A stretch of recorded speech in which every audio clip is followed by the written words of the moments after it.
Good evening, everyone. Um, we are learning tonight Likutei Moharan. I believe that's the fourth shir that we're having. And we actually are holding at Seif Daled. That's the fourth section, which B'ezrat Hashem I will share with you. But before I do, let's just sort of like do a little recap so we can gain a little more familiarity about what's going on and where we're holding and what are we actually talking about. So we started by saying that Rabbeinu asked the question, why is it necessary to go to the tzaddik and hear from him the Torah? Why can't you hear a recording or hear from somebody else, or, you know, why do you have to go to the tzaddik? So he said, because the tzaddik has a purified face. And Rabbeinu says that everybody needs to have this kind of purified face. He said that the way that you purify one's face is by attaining the perfection and the completion of Lashon Kodesh, which is the holy tongue. And the Lashon Kodesh is represented by Chava Imenu. Her very name comes from Ki hi hayta em kol chai. Why his name? Her name is Chava. Why is the name Chava? Is because Ki hoiso em kol chai. It's very interesting that the name Chava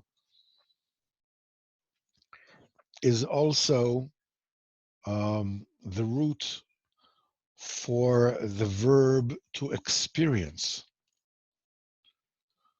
In other words, when you have a relationship with someone, and there's some kind of an incident, a give and take, as it were, either from your childhood or now, or whatever it is, it is very tempting to feel that this is reality. But what it actually is this is your experience of reality. So in Lashon Kodesh we call it, this is your chavaya. That's your experience. So chava basically means it's a present continuous of chai. So it's very interesting. It's very interesting in the sense that it's not just that the speech, the Lashon Kodesh, is called Chava,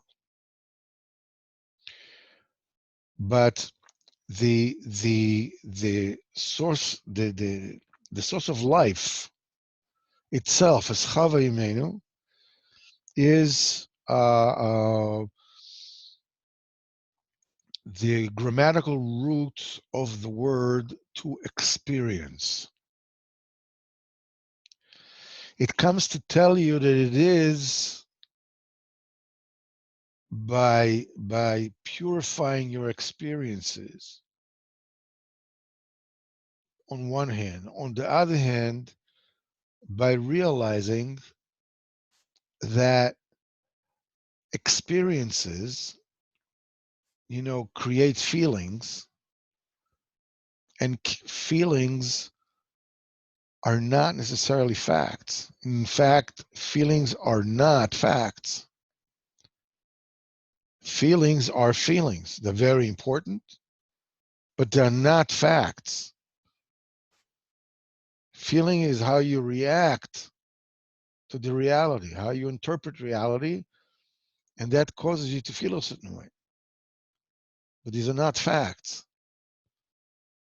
It's a very, very important thing. When we spoke about, especially with Spurimaisis, when we talked about the Indian of name, of Lavana, of Shem, the word, the words are what we use to define things. So we also explained that the Shleimus of Lashon Kodesh, attaining Shleimus of Lashon Kodesh, depends on Chava, which means depends on Tikkun Abris and how a person is holding there. So after we explained that there is a Lashon Kodesh that the world was created by, and it depends on how scrupulously you guard your sanctity. And we also said that there is the overall, the overriding, the international evil of all the 70 nations, which is the burning flame of the taiva for adultery. And when a person achieves a shleimus Lashon Kodesh, a perfection of Lashon Kodesh, then the taiva for misconduct in this particular area in a person's life does not control the person. However, when a person did not complete the Lashon Kodesh, then this taiva, the carnal taiva has a control over the person, has a control to sway him.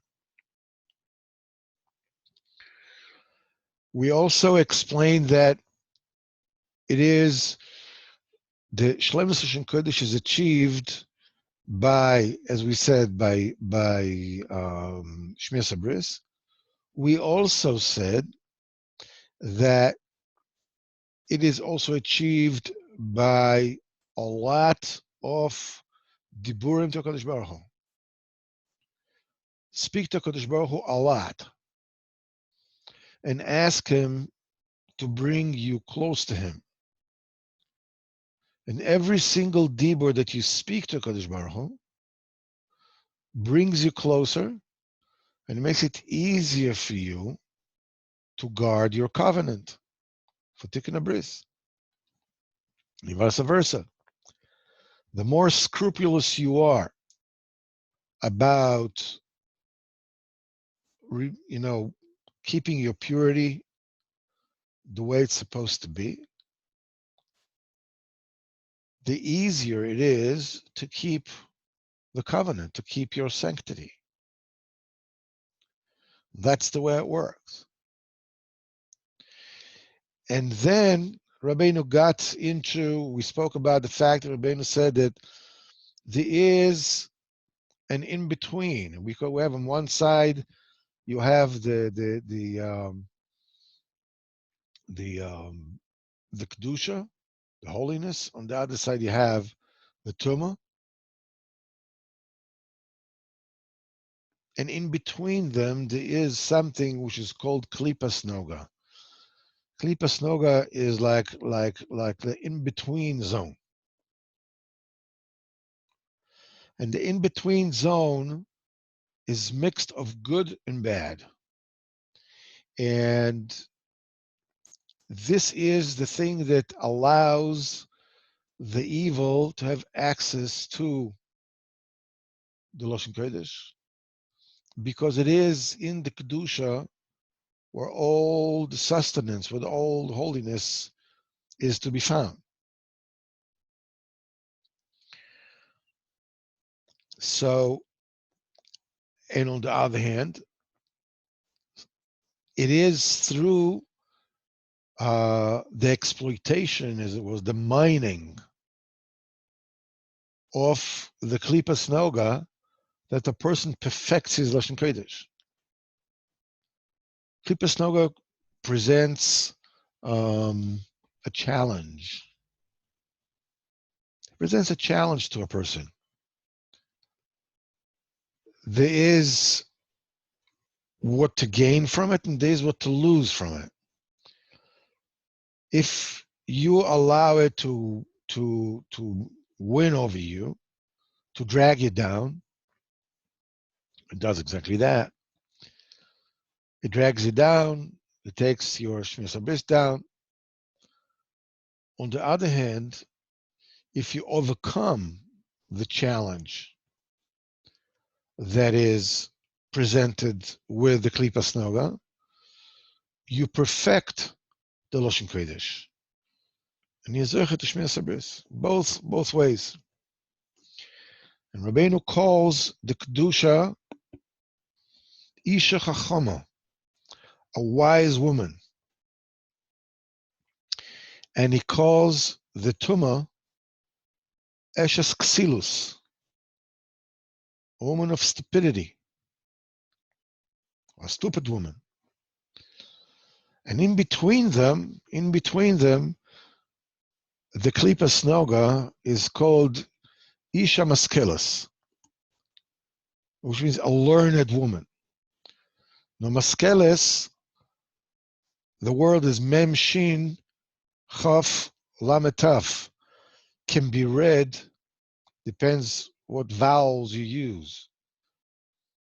When it's Bekdusha, in other words, when it serves the Isha Chachama, when it serves the Kedusha, when it's used to bring up and perfect your Kedusha and Loshen Kodesh, it's called Isha Maskeles. Because the process of learning brings eventually a person to be wise.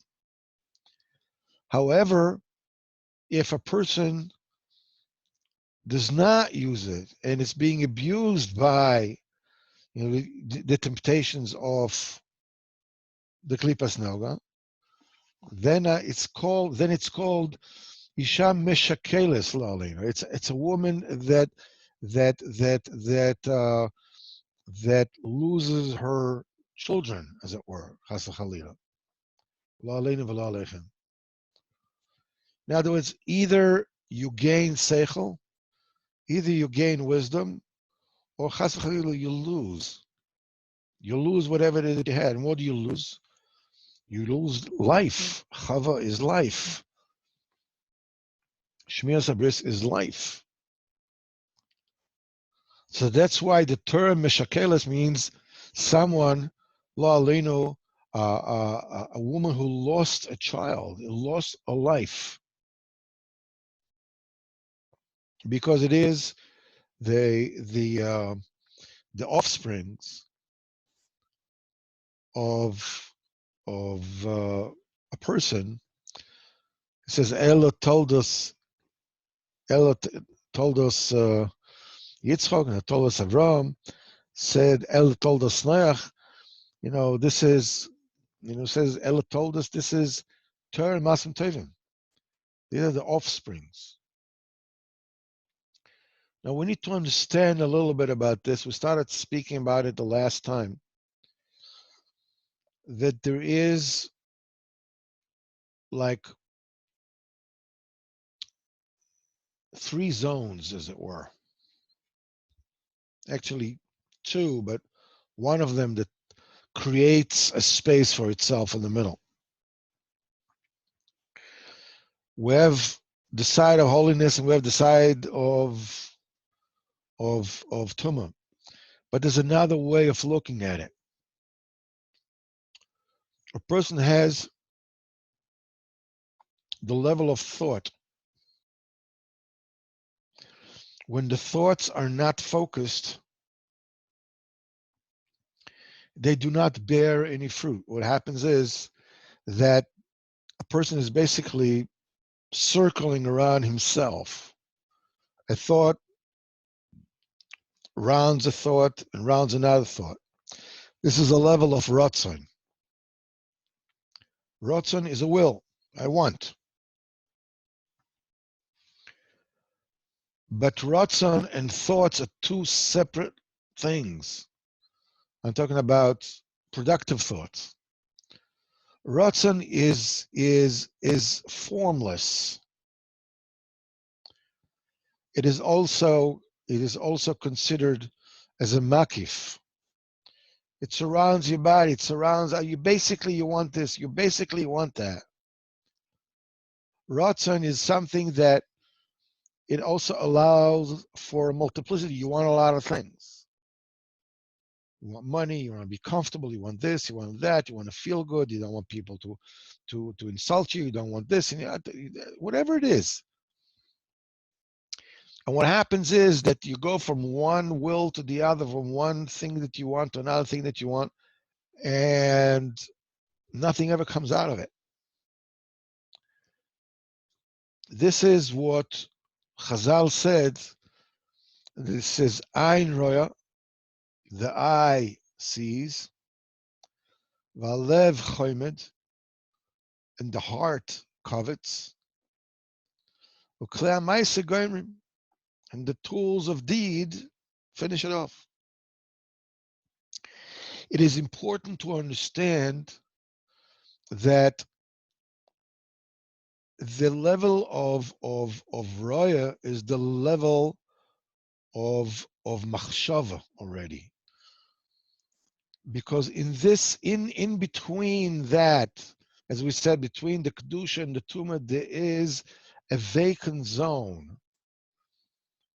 There's a halal. There's a vacancy, and like all vacancies, it has an insatiable hunger to be filled. All vacuum wants to be filled. What is it going to be filled with? It can be filled with Yetzer Tov, Machshavas Tovos, which will therefore build Midos Tovos. Or if a person neglects to fill this void with good thoughts, with learning Torah, with Loshen Kodesh, what happens is that the void is filled anyhow, but it's filled with bad thoughts. And the bad thoughts create bad midos. And it drags a person down. And this is what Rabbeinu says. Let me just share the screen with you, so we can take a look here.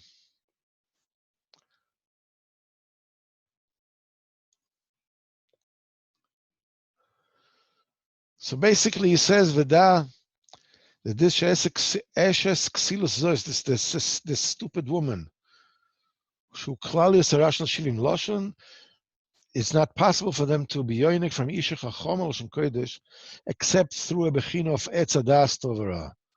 This is Etz Hadas Tovara. This is the mixture of good and bad together, through which it tempts Loshen Kodesh and injects filth into the Kedusha. And that's the bad of all the 70 nations. And it says as follows, and this is that particular, Etz Hadas Tovara, Ze Loshen Targum. This is the language of Aramaic, of translation. It's not the same as all the other Lashonas Akum, the Lashonas of the Goyim, because it contains good.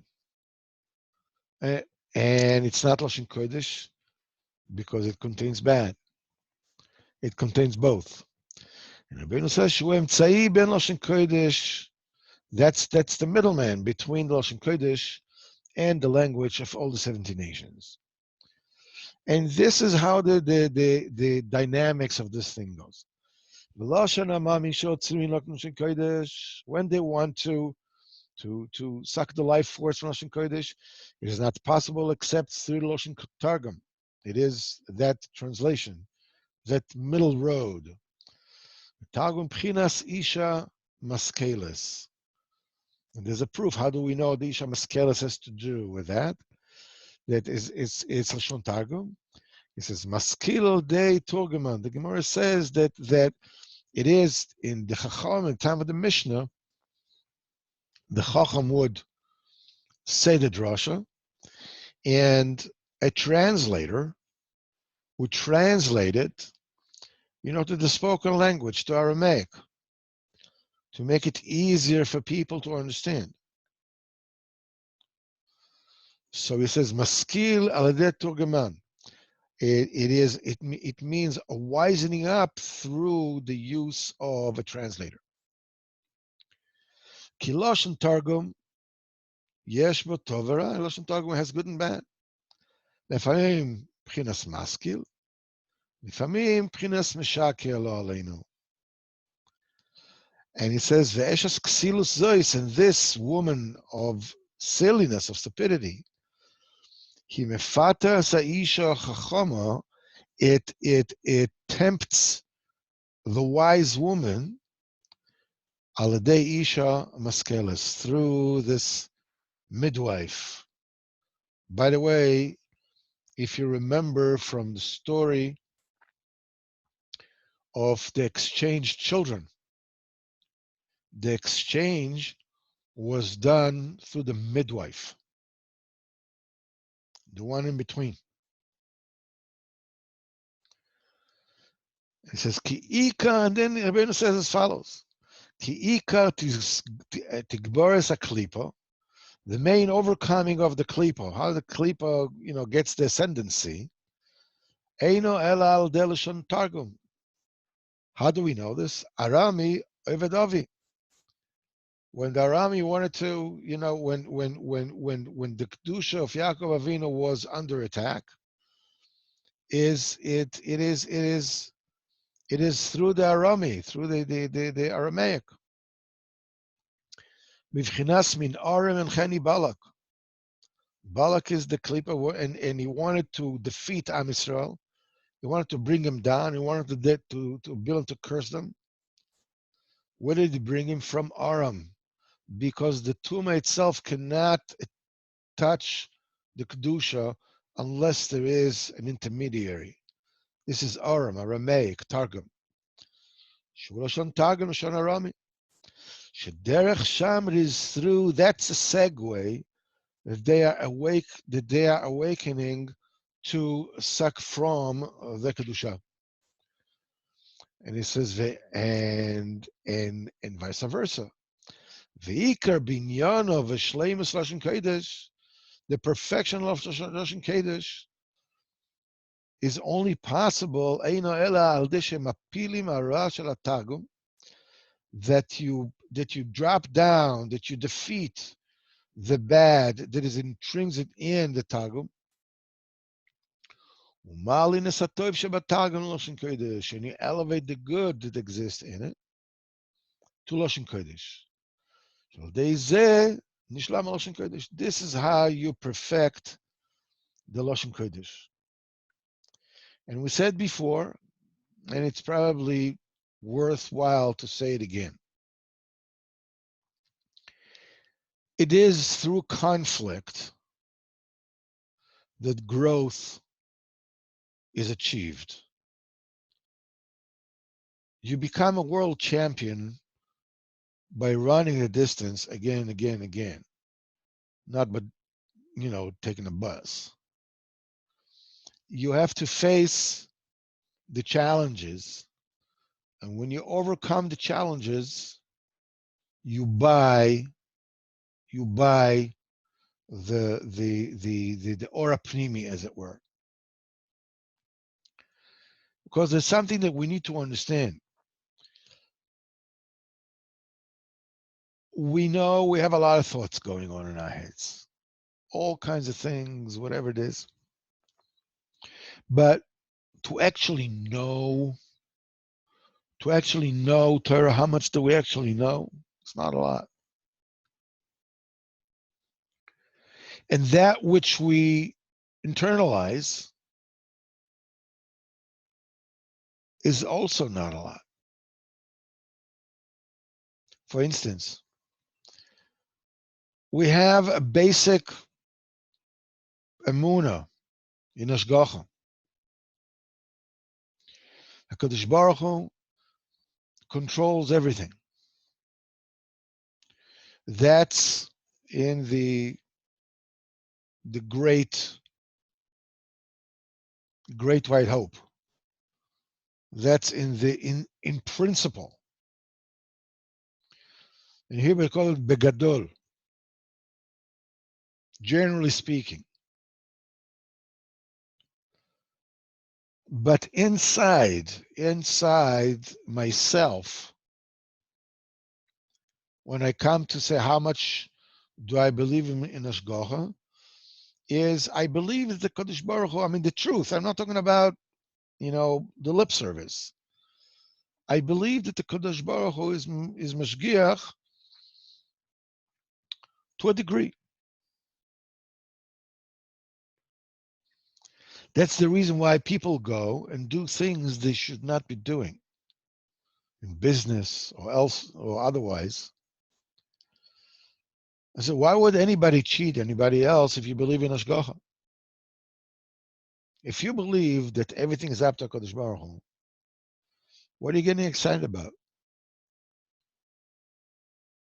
Why Kodesh Baruch Hu needs help? Well, Kodesh Baruch Hu, gives Hashgacha, and you have to help him out. And what comes out is a very, very interesting result. You can have a family, you can have a family that is a Torah family. And they have a child. And that child, I'm talking about somebody who's frum, somebody who's religious. He gets into money and into luxury. And he remains a religious person, but his real focus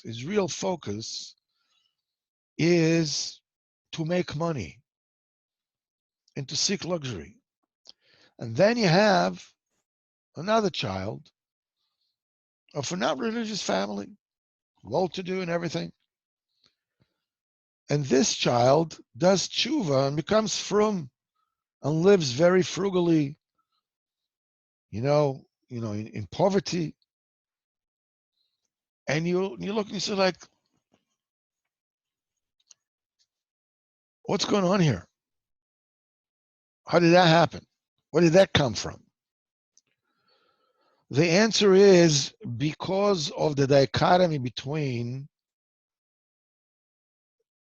the overall picture, that the thought level, in which is basically you're not really very, very clear about what it is that you're thinking. Begadol, you basically you believe. And whatever it is that happens in the or pnimi, that which has been verified to you as fact, like you're sitting on a chair now, like you're standing on the ground. So the child that grew in this frum home, the talk was that the main thing is Torah. The main thing is mitzvahs.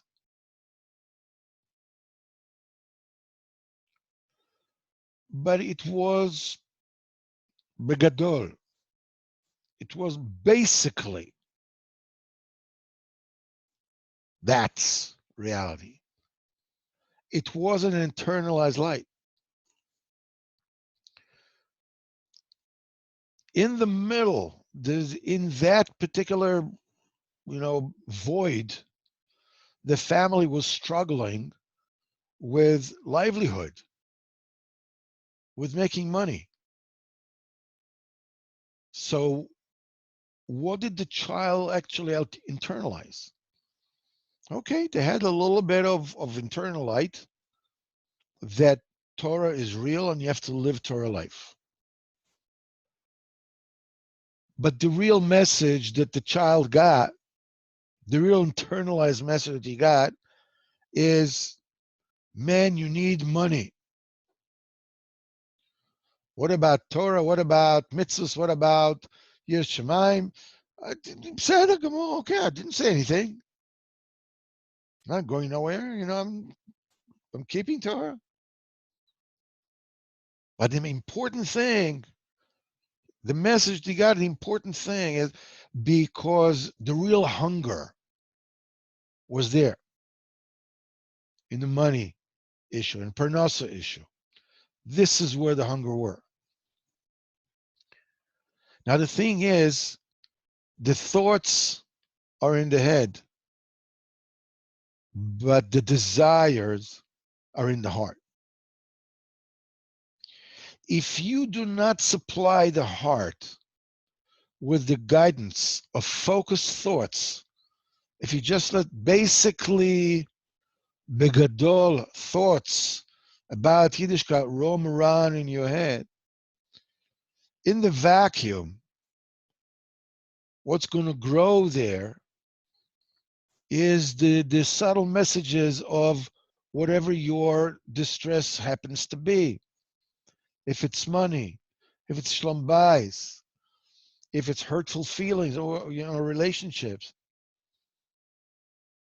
On the other hand, the other kid who grew up in this fry home, where they had everything, nevertheless, there was a hunger. There was an emptiness.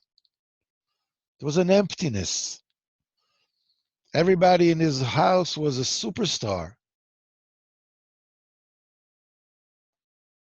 And the things with superstars, with stars, is that they're extremely bright and brilliant, but they're light years away from one another.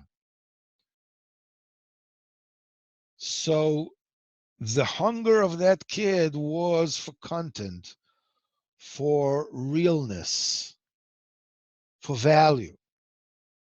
So he made tshuva and became frum. The thing is that when you want to take your life from the level of basically begadol,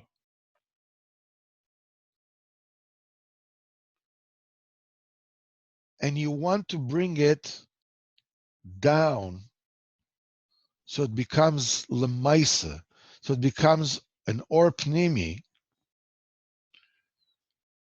what you need to do is you need to think good thoughts. What does it mean, think good thoughts? It means that you have a machshava, you have a ratzon. What do you want?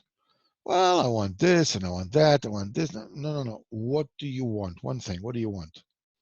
Well, I want to learn Torah. Okay. How are you going to do it?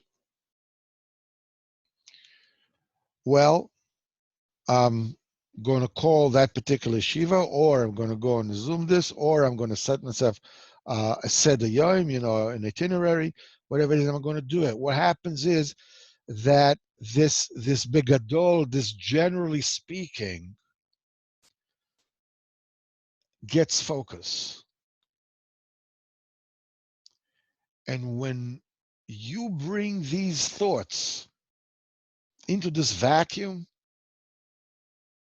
into the heart, what happens is that the vacuum is so hungry for content. When you give it thought, that design, that itinerary creates a desire, it creates a motivation.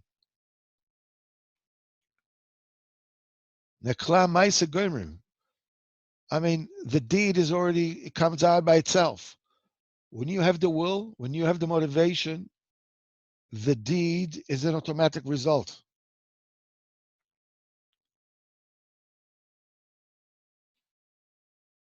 when people say, I can't do something, I can't wake up in the morning, the real thing that they're saying is, I don't want to wake up in the morning. Behind which comes, there is a reality of this, generally speaking, I should wake up early in the morning because you have to go to daven and this and a minyan and that. But it's a basic thought. It's a ratzon. It's not a machshava. The reason why you don't want, the reason why you don't want enough to get up in the morning, because you don't have what for. Because the basic ratzon, the machshava about waking up in the morning, is general. It is ephemeral. It is nebulous. It is not specific. It changes from this to that, from this to that, from this to that. It just goes all over the place. In order for this to focus down into a level of machshava, which enters the heart and becomes desire and becomes midos, the thing you need to use is dibur. Dibur, you speak to Kadosh Baruch Hu a lot. And speaking to Kadosh Baruch Hu a lot can help you heal your life as long as you live within the boundaries of sanctity. Without that, it is not possible. So let's share the screen again and continue.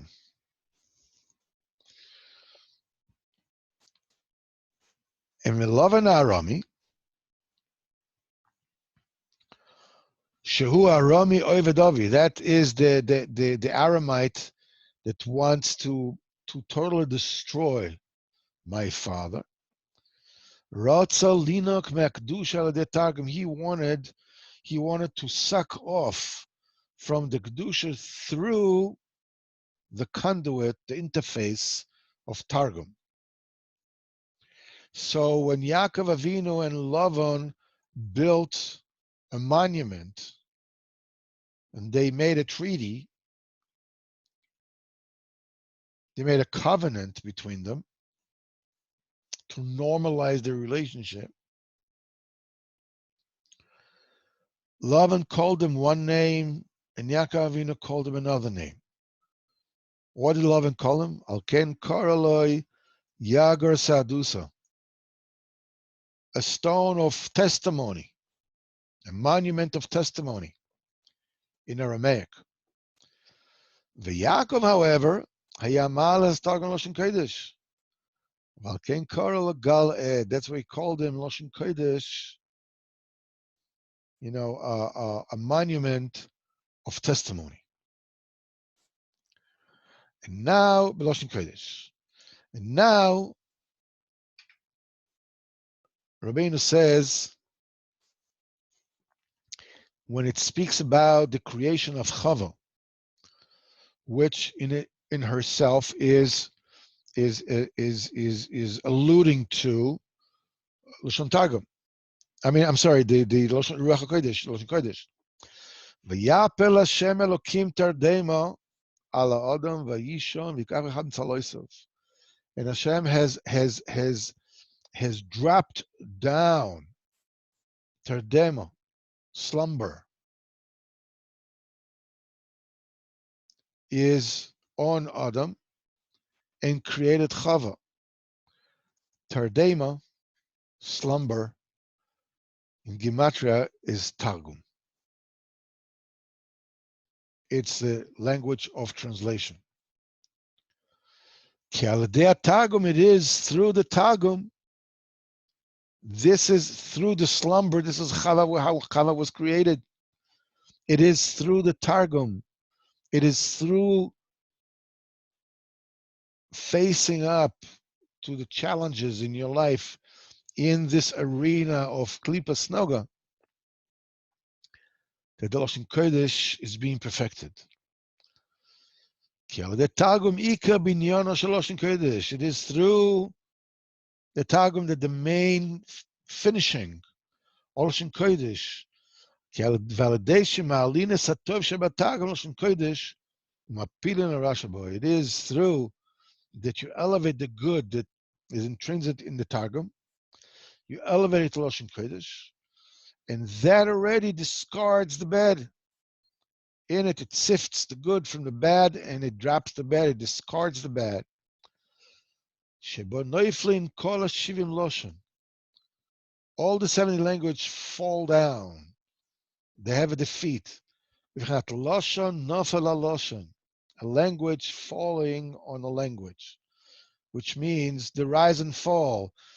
Through the rise of Lashon Kodesh, the Lashon Ha'amim falls down. That's why it says Vayapel Elokim. He dropped Tardema on Adam, Shon Nefilo, falling down. And Vayapel, which is that Hashem has done this action of dropping slumber over men. Vayapel is not Rikon. Pel lahem v'lo yedaber. The first letters, the first letters of every word here altogether make the word Vayapel. They have a mouth, but they won't speak, which is an oxymoron. If they have a mouth, how can they not speak? If they don't speak, how come it is a mouth? This is the inyan of Tardema. Through which על ידי זה עיקר בעניין של חובה, שהוא בחינת לשון קודש, על ידי זה שמעלים הטוב שבו, when you elevate the good that exists in it, and you drop down the bad that is in it, על ידי זה נופלים כל השבעים לשון, all the 70 language fall down. מבחינת פה להם ולא ידברו, they have mouth, all the amim, all the nations, they have a mouth, but they can't talk.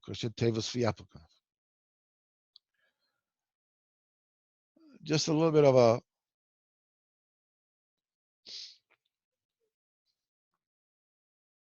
thought about this particular very interesting pasuk in Tehillim. It says, "Pe lahem v'lo yidaber," like it says over here. They have a mouth, but they don't talk. Raglayim lahem v'lo yalechum. They have legs, but they don't walk anywhere. Einayim lahem v'lo yiru. They have eyes, but they don't see. Yadayim lahem v'lo yimshun. They have hands, but they don't move them. Now, if you are just talking about a statue of Avodah Zarah, isn't it a bit of an overkill? They have eyes, but they don't see. They have ears, but they cannot hear. They have a nose, but they cannot smell. Mouth, they cannot speak. Legs, they can't walk. Hands, they can't move them. What is this? Why do we need all this elaboration, as it were? On the other hand, when we take, there's another kasha that makes it even harder to understand, and this is, what are the current gods that are worshipped by the modern world? They have cameras. What do you mean they can't see? They have cameras. Take a picture. Legs that don't move, they have airplanes. They can move mighty nice.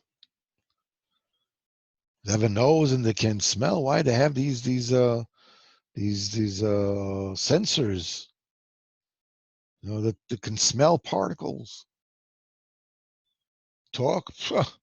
The world is filled with talk. They don't stop talking. Ears, they can hear. And then David HaMelech finishes after he describes this and this and this. They have this and they don't that. They have ears they don't hear, eyes don't see, nose they can smell, and all those. At the end, he says, like somebody who's like spitting, and like he's saying, "Kamoim yosem kol asher b'tech b'hem." Like them will be those who construct them. Kol asher b'tech b'hem, all those who trust in them. That seems like, you know, pretty hot-headed. You know, they're useless. They can smell, they can hear, they can this, they can that, they can this, they can that. And to himself, all those who trust them will be like them. All those who trust them. What does it mean? What, you can't, if you sit in a plane, you can't fly. You have a camera, you can see. Well, what's the answer? The answer is Pelahem v'lo yedaberu. In other words, what they speak is meaningless. What they see things from their own experience, from their own point. They see exactly what they want to say. One of the ridiculous things about Israeli anti-Semitism towards the Haredim is that they understand plenty well, it seems to them, why the Haredim deserve to be hated. They figured that, it's based on seichel. It's based on, well-founded facts. And when you try to dispel the facts, they don't want to hear. Everybody knows that Haredim don't pay taxes. When you measure how much tax money comes from the Haredim, how much tax money comes from the Chilonim, not just directly, but indirectly also. Most of the taxes are from purchasing things. Haredim pay more taxes than Chilonim, forget about it. How come? Because everybody knows. I mean, don't don't mix me up with your facts. I got my mind made up. I already shot an arrow, and once where the arrow landed, which is a hatred of Haredim, I just painted a bullseye around it. That's it.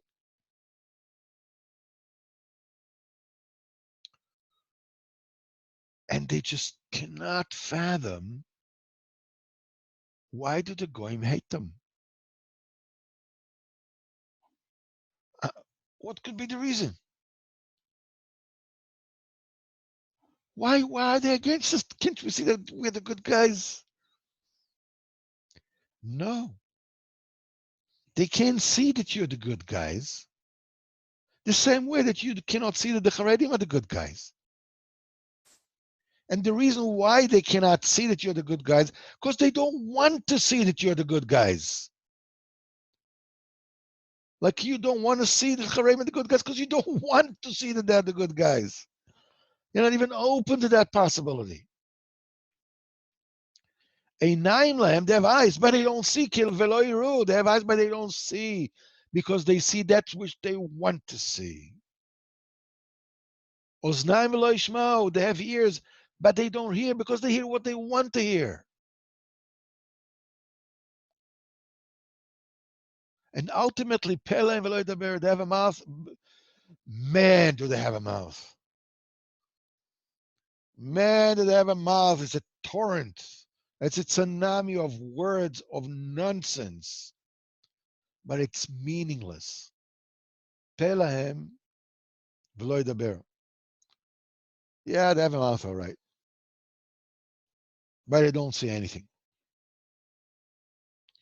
Says David HaMelech, Kamoim Yosem, like them will be all those who make them, who construct them, and all those who trust in them. When you are exposed to secular talk, to secular sites, to secular thinking, you can't help being influenced by it.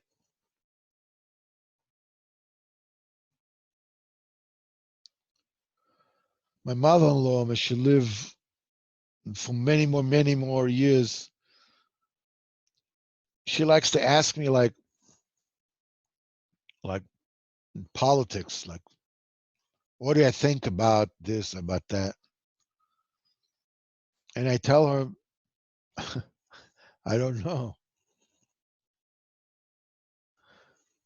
She said, I know, but what's your opinion?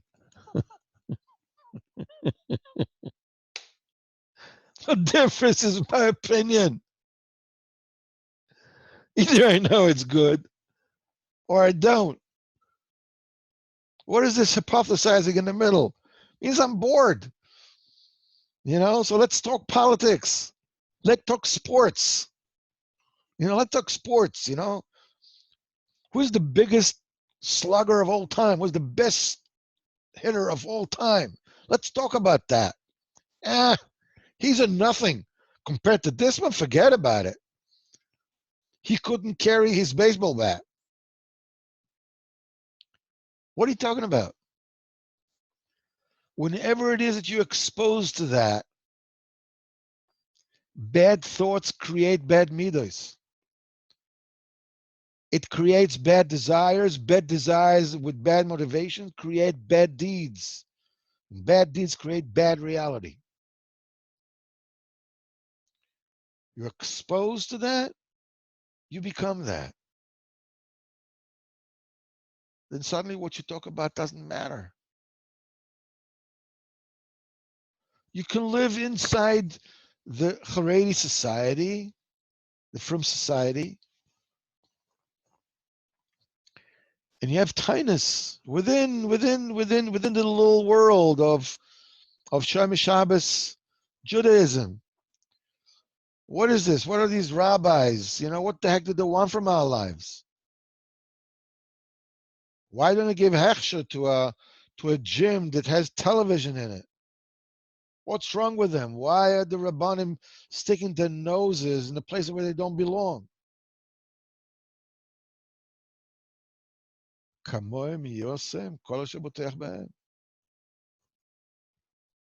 It's either this or that.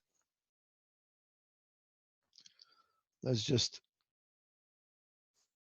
take a look at over here. This is the Yosef.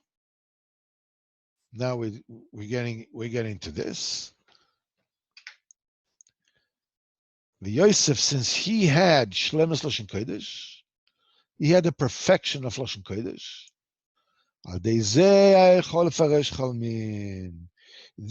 Because of this, he was able to decipher dreams.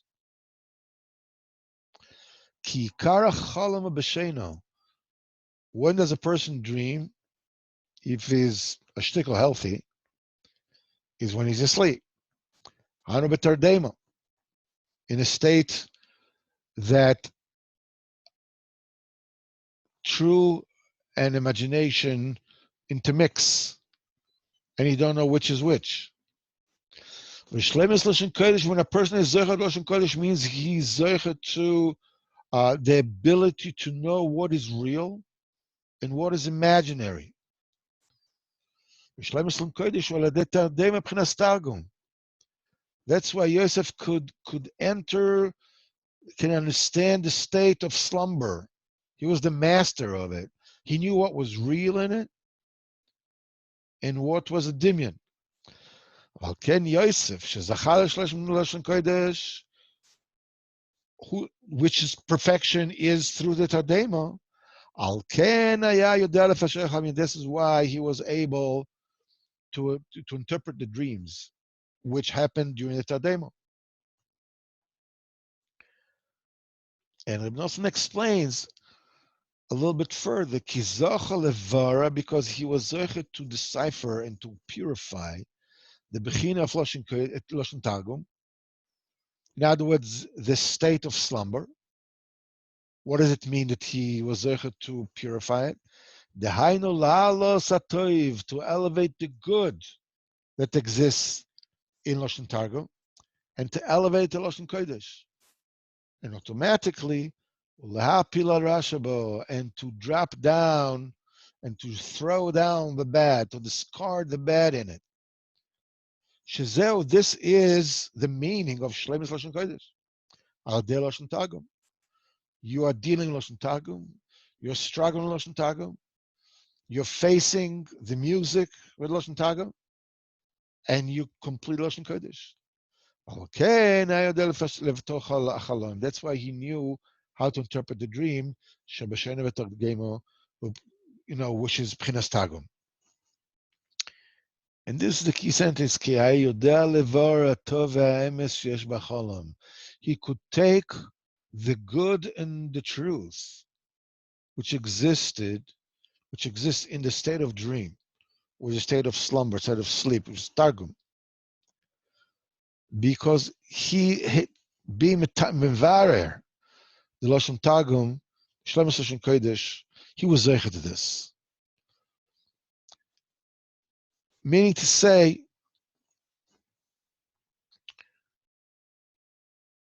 when you are zeichet to Shleimus Loshen Kodesh, what happens is that you internalize the messages that you basically generally plus minus in principle believe in, and you internalize it through machshavos, through the burim, and it creates desires, it creates maisa. It takes the light from the outside, the light from this place of boredom, and it brings it down to you, to where you are, inside. It becomes a verified fact in your life. You know, parents many times are worried. My children are not getting the right messages.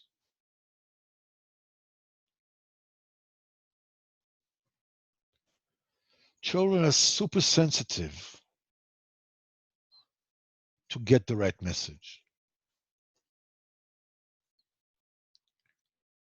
It may or may not be the message that you want them to get, but they get the real message.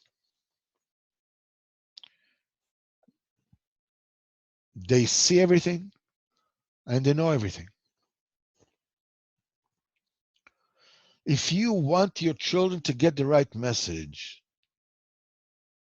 you need to work on yourself to make sure that you internalize your basic idea, basic overall faith, basic emunah, basic bitochen. Bring it to the level of thought. Make plans. What do you want? You want parnasa? Work with it. You want emunah? Work with it. You want Torah? Work with it. Start thinking about concrete plans. When you start making concrete plans, you'll be amazed how your vacuum sucks it in and creates a desire and motivation in your heart. And when your children will grow up, this is the thing that will stay with them.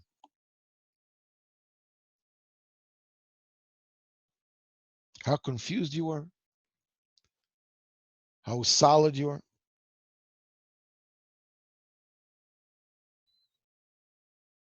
And what did you do with the in between?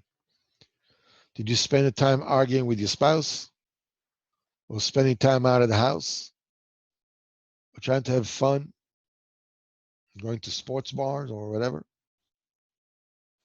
Because they'll get it. They know exactly what it is. I want to finish by telling you a marvelous story that you should know about how HaKadosh Baruch Hu loves you and cares about you and controls everything.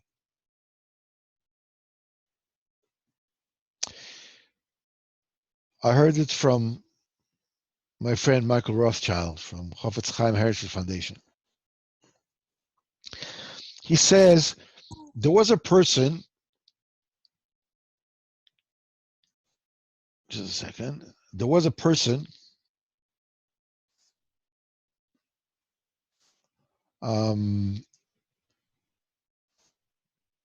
we'll call him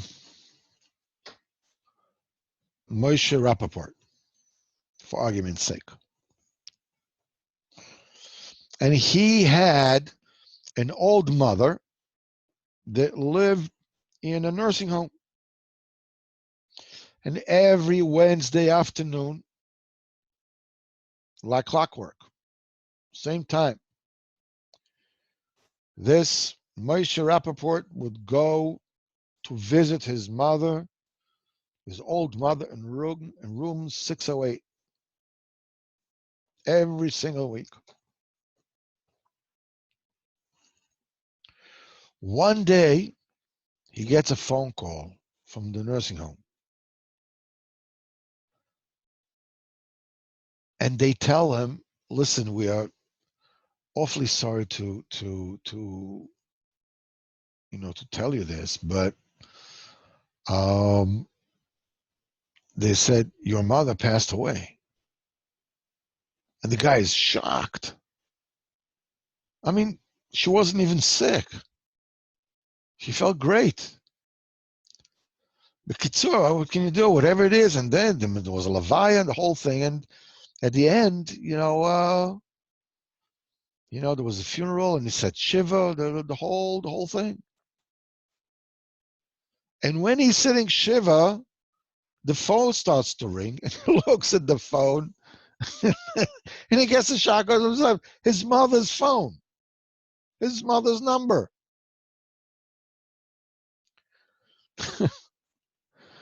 I mean, you wonder about long distance phone call, right? So, I mean, he's like shaking in his boots and he picks up the phone. Hello? And his mother says, Maishale, where are you? Why didn't you come? I've been waiting for you. Where are you? He freaks out. What's going on?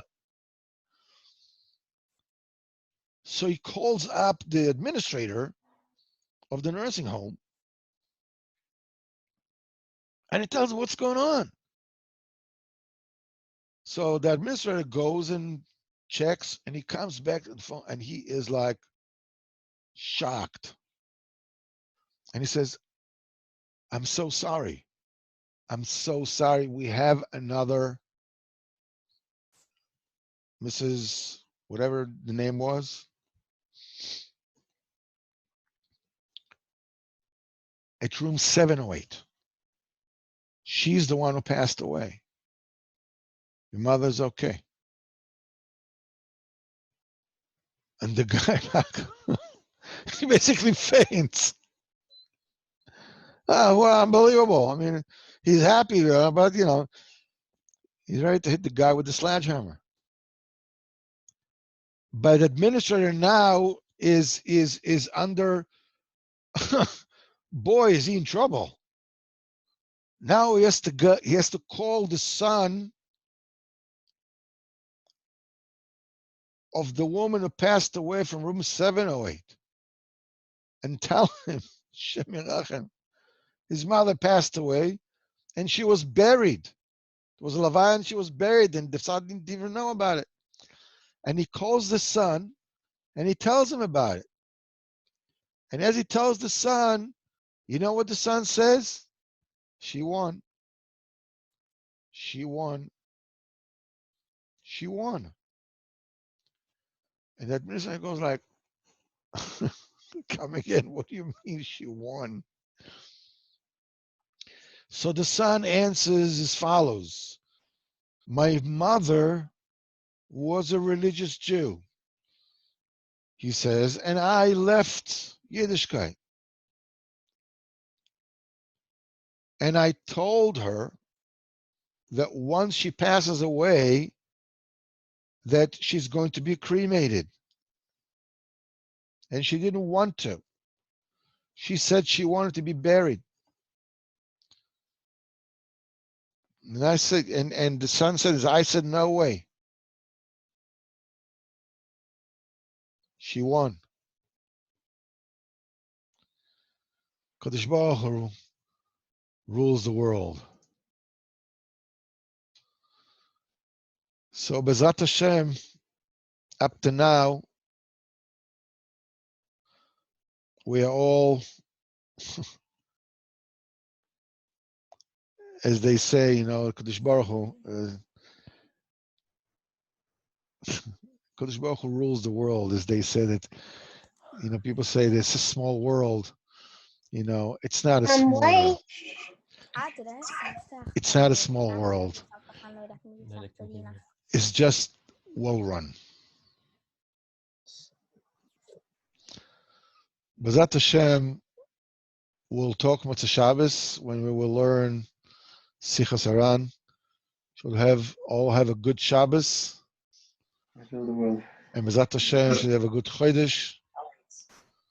You know, Rosh Chodesh, you know, Sivan is a man mesugel to daven for the children. The children should be good. Hashem should help us all.